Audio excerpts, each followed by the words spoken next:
Assalamualaikum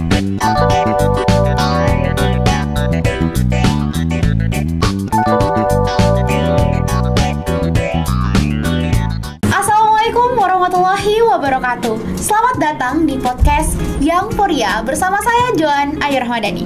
Teman-teman, kali ini kita bakal ngebahas hal yang cukup krusial nih di kalangan kita terutama ya. Tapi seringkali terabaikan gitu karena kita nggak tahu dan nggak paham fungsinya. Apakah itu pajak, teman-teman? Kita seringkali mengabaikan soal pajak karena merasa pusing dan bingung gitu ya kan.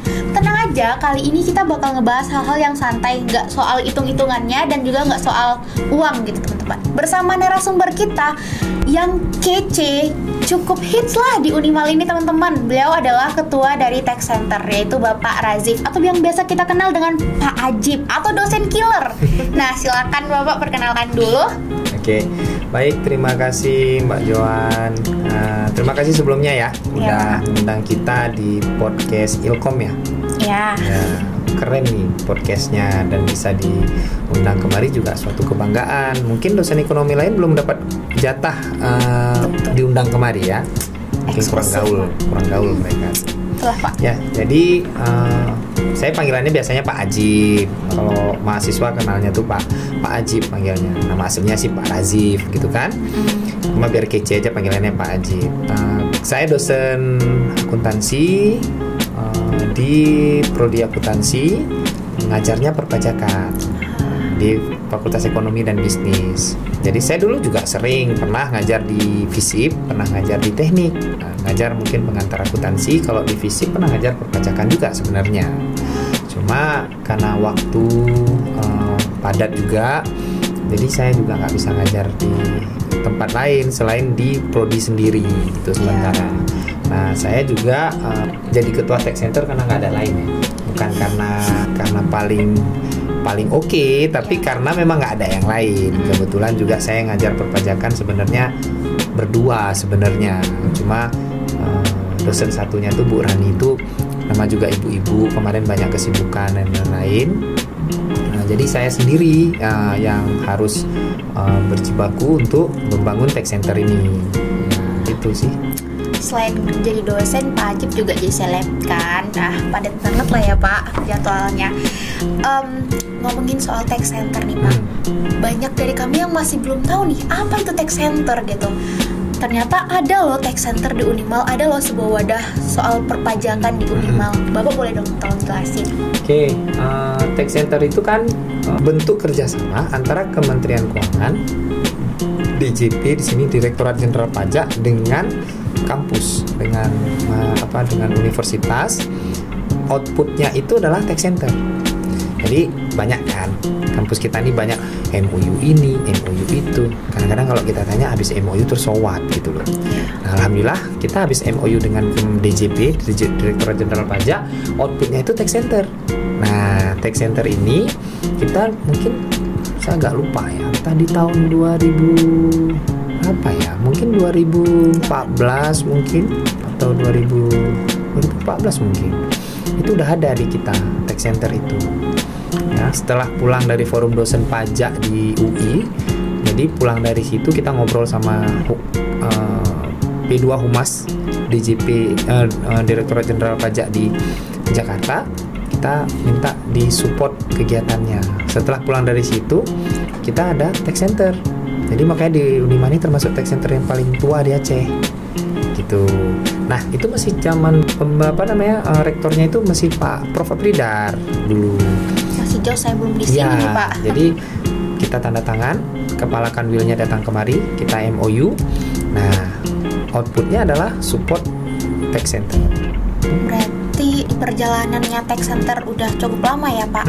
Apa aja nih Pak tantangan yang terjadi selama perjalanannya Tax Center ini berdiri? Mungkin Pak, kalau orang pajak itu kan agak-agak anti dikit ya. Iya Pak, betul. Kadang-kadang orang merasa kita ngapain bayar pajak, haram kan gitu kan? Ya. Ada yang bilang begitu karena kita kan daerah syariat Islam, apa-apa haram gitu kan.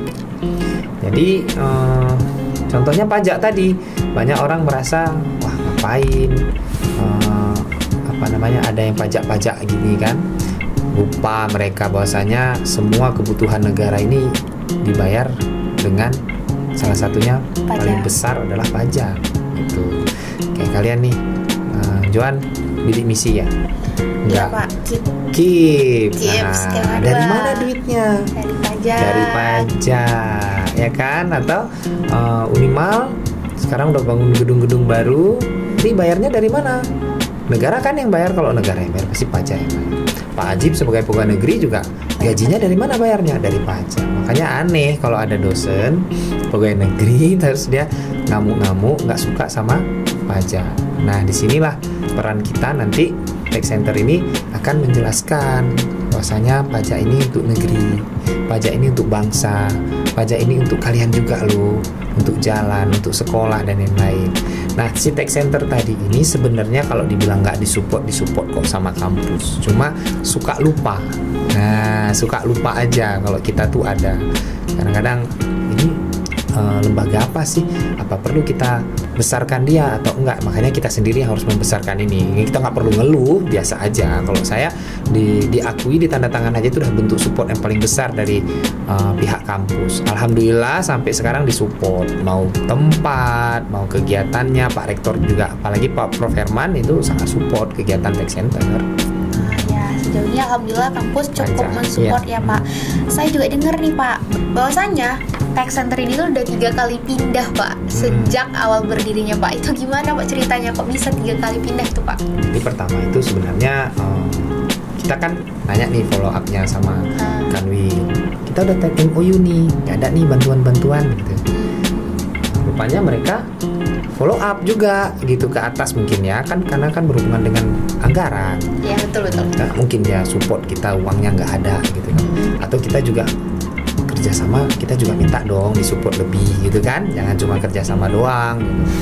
Alhamdulillah mereka follow up semua kegiatan permintaan kita dan dibangunlah tempat pertama, ukurannya kurang lebih 3x3 mungkin ya, 3x3 di pustakanya Fakultas Ekonomi dan Bisnis.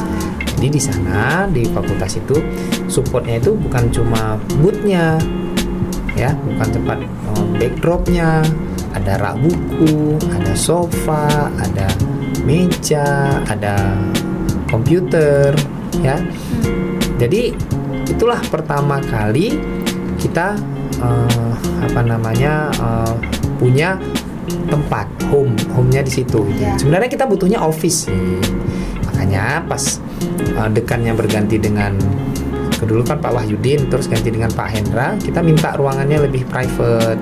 Karena disitulah jadi masalah juga, kan lebih terbuka. Kita jadi ruangan itu kayak ini punya pustaka apa punya Tax Center, ngerti kan?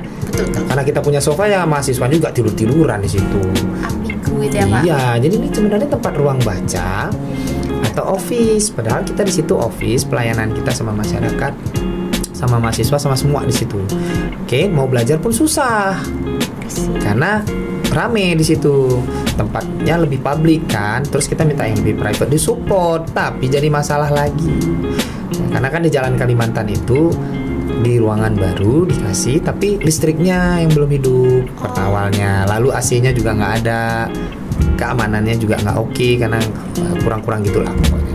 Jadi begitu ganti sama Bu Juli Mursidah, dekan baru kita, Bu Dr. Juli Mursidah, alhamdulillah disupport lagi, dikasihlah ruangan bekas jurusan akuntansi. Nah, begitu itu jadi, saya langsung minta lagi. Nah, kebiasaannya kan minta-minta. Iya betul nggak puas Pak Nggak sama puas, yang minta Iya, lagi betul. ya kan, minta lagi, dikasihnya support lagi. Baru aja selesai tuh sebulan yang lalu. Wah. Jadi ada tempat yang baru. Nanti ada foto-fotonya, nanti silahkan nanti lihat sendiri kan. Nanti tinggal kunjungan aja ke sana. Betul. Nah, jadi aset yang lama saya pindahkan lagi ke sana. Itu Tax Center se-Aceh itu bingung. Kok Pak Rajib punya ruangan beda ya yang disupport di tempat yang lain? Kok punya Unimal lebih bagus? Kan gitu. Padahal kita udah 2 kali support. Udah 2 kali pendanaan itu dikasih. Tapi kita nggak ngelola sendiri, itu mereka yang support, mereka yang bantu, mereka yang ngerjain, vendornya dari mereka, kita nggak ikut-ikutan, kita terima beres saja. Ditanya Bapak mau begini, oke, lanjut buat, gitu kan? Kalau kurang-kurang mintanya apa, yaudah dibuatlah di sana. Kita juga pengen buat podcast kayak gini. Keren. Mudah-mudahan lah bisa punya tempat podcast kayak gini.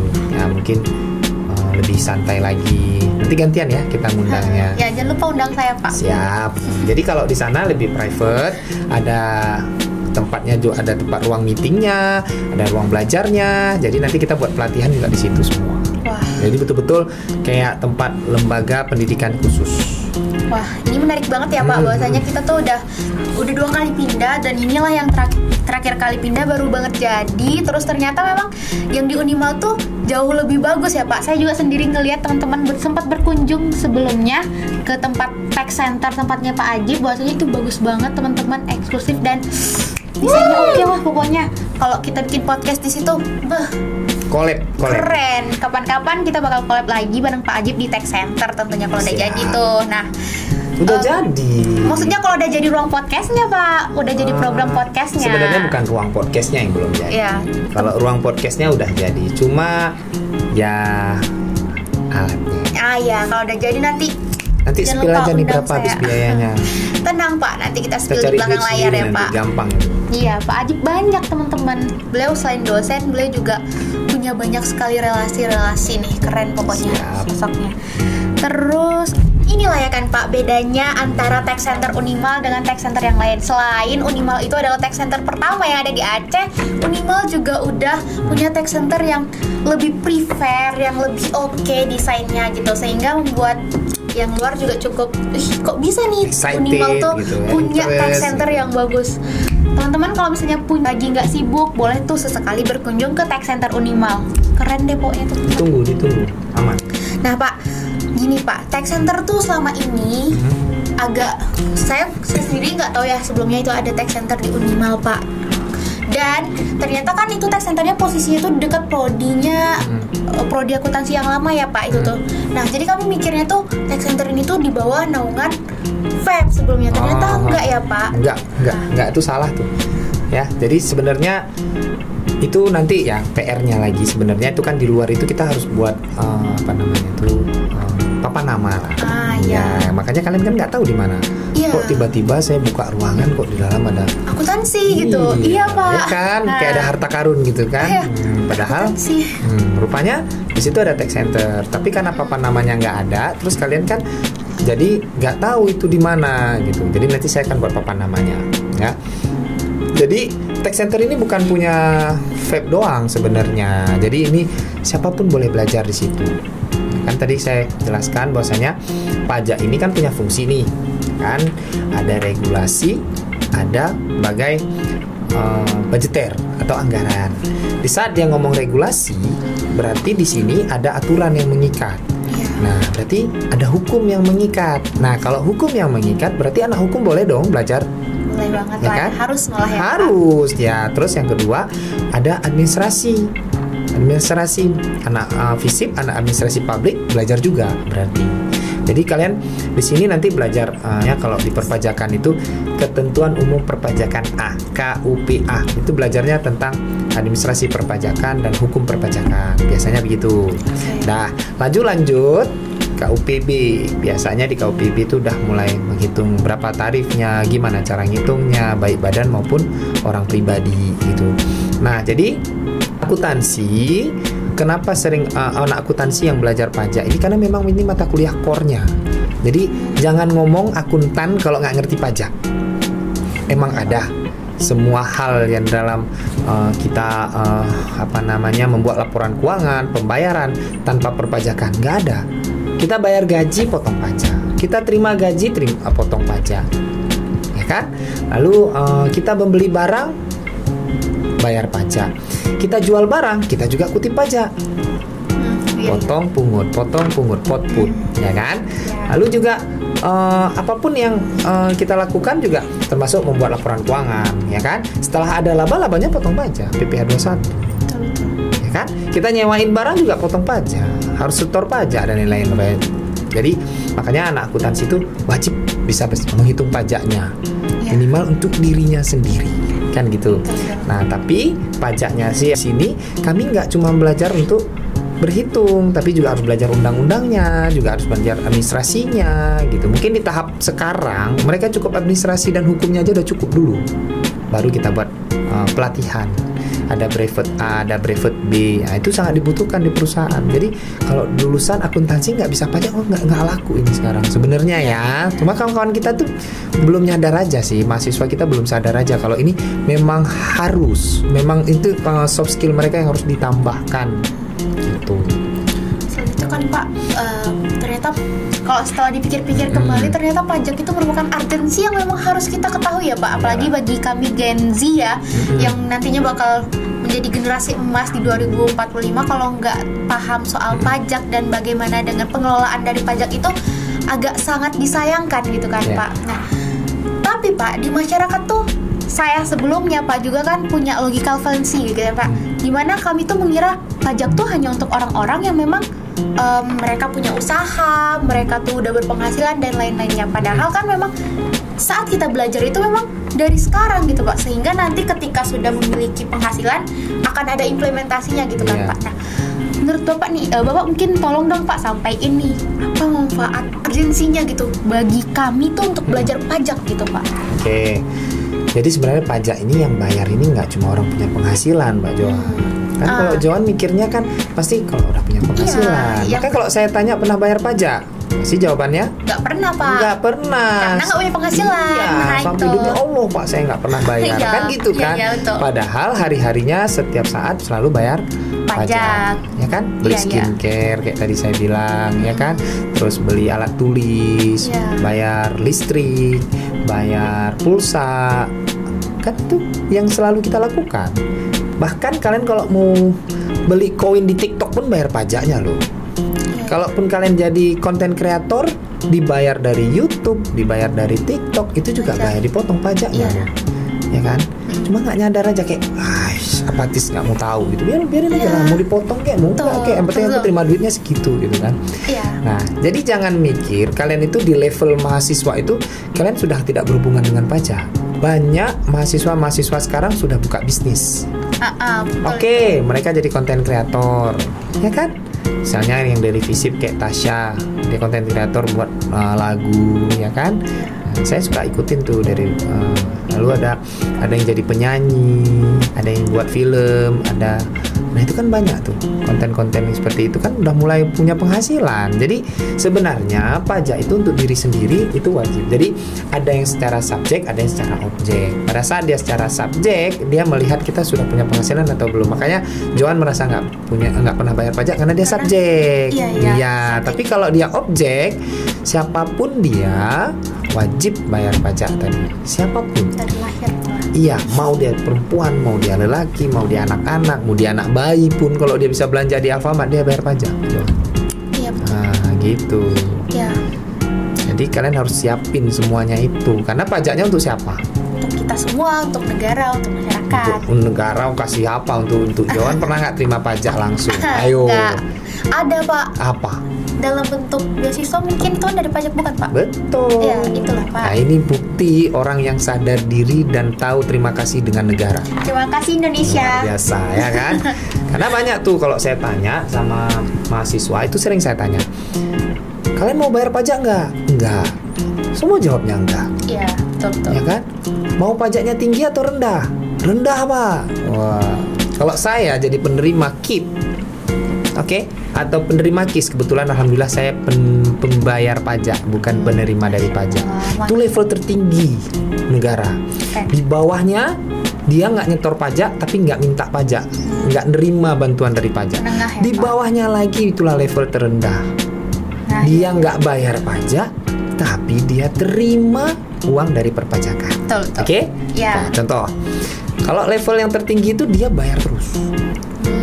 Mungkin nggak levelnya Raffi Ahmad terima bantuan dari negara? Enggak mungkin. Enggak mungkin, ya betul. Iya kan? Iya. Tapi dia bayar pajak paling banyak nggak? Iya. Karena penghasilannya banyak. Oke, yang kedua dia nggak bayar pajak, dia nggak terima lagi, tapi dia sudah punya penghasilan untuk dirinya sendiri udah cukup.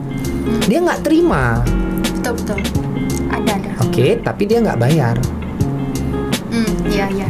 Oke. Iya. Yang paling rendah tadi, nah kalian inilah anak mahasiswa bidik misi misalnya atau yang menerima beasiswa dan lain-lain. Ini sorry ya, jangan tersinggung ya, maksudnya. Coba bayangkan, kalian nggak pernah ngasih uang apapun untuk negara, tapi negara ngasih uang banyak untuk kalian. kalian sakit kalian dibayar, kalian sekolah dibayarin, uang hidupnya pun dibayar. Ayo coba bayangkan. Nah, tapi kalau ditanya mau bayar pajak rendah atau enggak? Enggak mau bayar pajak, Pak. Kenapa? Kan dia memang dari awal nggak bayar pajak. Kalau saya jadi kalian, bukan saya jadi saya. Mau bayar pajak rendah atau tinggi? Saya mau yang tinggi, Pak. Artinya mampu. Kenapa? Yang bayar yang mampu, bukan si miskin. Iya. Si miskin dapat apa? Kemarin dapat beasiswa misal nih, berapa 1 tahun? Saya nggak tahu, Pak. Saya cuma Kurang dapat lebih berapa? skema 2. Itu 3 jutaan gitu, Pak. 4,8 Kalau UKT. ya. Mau skema 2 misalnya 3,5, skema 1 misalnya 4,8 misalnya ya. Atau malah berapapun ya. Bayangkan kalau misalnya 4,8 tiba-tiba gara-gara pajaknya naik, nerimanya 10 juta. Iya. Oh iya. Perkembangan regulasi ya kan, Pak? Iya, betul, makanya betul. kalau misalnya kalian itu pajaknya naik nggak usah GR karena bukan kalian yang bayar. Iya. Yang bayar siapa? Si yang punya penghasilan. Iya. Paham ya? Paham. Terus pertanyaannya lagi, Pak, kami apakah harus juga pengen punya bayar pajak? Contoh, saya butuh karyawan 2 di tempat posisi yang sama. Misal, saya nanya sama kamu mau bayar pajak enggak? Yang satu jawab enggak. Yang satu lagi jawabnya iya. Kira-kira apa dampaknya nanti? Kalau kamu pengennya nggak bayar pajak, saya harus kasih penghasilan kamu rendah, di bawah 4,5 per bulannya. Iya, kalau PT kami nya 54 juta per tahun, 4.500.000 kurang lebih satu bulan. Maka kalau di bawah itu gajimu, maka kamu nggak bayar pajak. Iya. Karena kamu mintanya nggak bayar pajak, aku kasih gajimu di bawah 4.500.000. Iya. Oke? Yang satu lagi jawab, saya mau bayar pajak paling tinggi, Pak, sebanyak-banyaknya untuk negara ini. Wah, ya kan? Naiklah. Saya harus kasih yang banyak dong, kasih 10 juta. Komplain nggak kamu nanti? Kalau kamu komplain, saya bilang ini permintaanmu nggak mau bayar pajak. Makanya itu kita kadang-kadang kita terlalu tamak. Iya benar. Paham ya? Paham. Berarti pajak itu mempengaruhi regulasi pemerintah.